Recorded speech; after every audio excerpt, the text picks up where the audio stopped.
Мен сіздерге бір қызық нәрсе айтайын. Бүгін маркетологым келіпті, шашы былай ғой, былай. Себебі бар ғой, өткен жолы айттым ғой, мен чесноуший эссенция, осы қоймады маржансиясына чесноуший эссенциясын айтып дейсіздер. Сол маркетологым өзі ішіп жүр, қызы ішіп жүр, и менің жолдасым әбекең ішіп жүр. Сөйтсем қызы жаңағы чесноуший эссенцияның капсуласын тісімен тістеген ғой. Сол тісімен тістеген чесночный капсуласы жаңағы қызы 2 күн дейді, сасып жүрді дейді. Это ужас дейді. Ал оны тістегеннен кейін жастыққа тамған ғой наволочкаға. Сол наволочканы жумаған нәрсем қалмады дейді. Сөйтіп ақыры сол наволочканы лақтырдым дейді. Мені қарамайсыздар ма?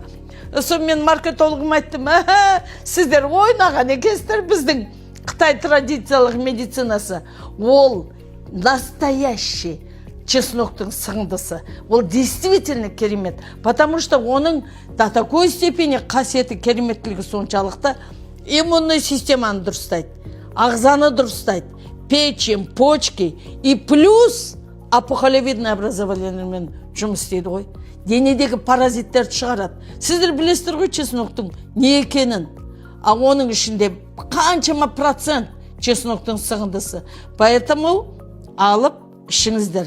Ценасы 9 мың ғой. Бір капсуланың ішінде, бір флаконның ішінде 120 капсула. Оның кейін оны ішу өте оңай.